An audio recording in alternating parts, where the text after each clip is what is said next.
Alvin, kakakumpirma na nga lang ngayon ng Malacanang na nirelieve sa pwesto ni Pangulong Ferdinand Marcos Jr.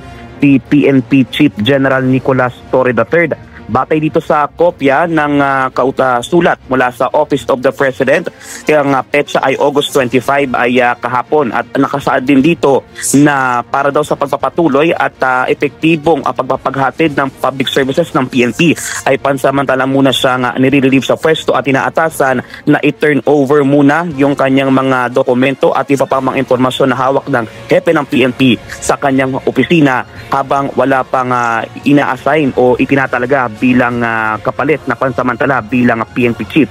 Ang permado dito sa dokumento ay si Executive Secretary Lucas Bersamin sa ilalim ng utos ni Pangulong Marcos Jr. Bakit kaya siya tinanggal? Bakit tinanggal? Hindi pa na retirable na ba si Hindi pa, diba?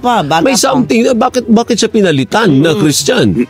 Oo, kasi nung itong mga nakaraang araw at linggo, natabunan lang siguro ng mga malalaking issue, Alvin, pero meron ding umuugong na problema dyan sa PNP. Kung nababalitaan natin, may mga umalma doon sa mga unang utos ni PNP Chief Torre, partikular na nung nagkaroon siya ng balasahan sa ilang mga matataas na opisyal. Umalma yung Napolcom dito, parang kine-question yung utos ni General Torre na balasahan doon sa ilang matataas na opisyal ng PNP. May mga backlash din ito, no? May mga kumontra din doon sa Napolcom, may mga nagpaabot ng suporta kay General Torre. Pero sa ngayon medyo may gray area pa lamang kung ano ba talaga yung desisyon o yung naging dahilan ng Pangulo, kung ito ba ay related dyan sa nagiging problema sa PNP. Pero sino daw ang kapalit in the meantime?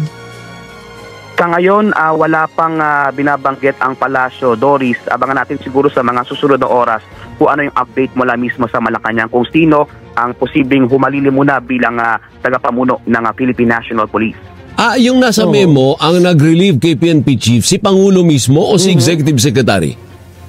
Si Pangulo mismo mula sa Office of the President ito, Alvin.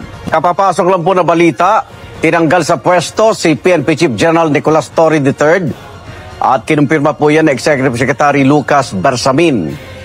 Inaalam pa namin ang dahilan ng pag-relieve sa hepe ng PNP at sinusubukan pa rin namin kunan ng pahayag si Torre.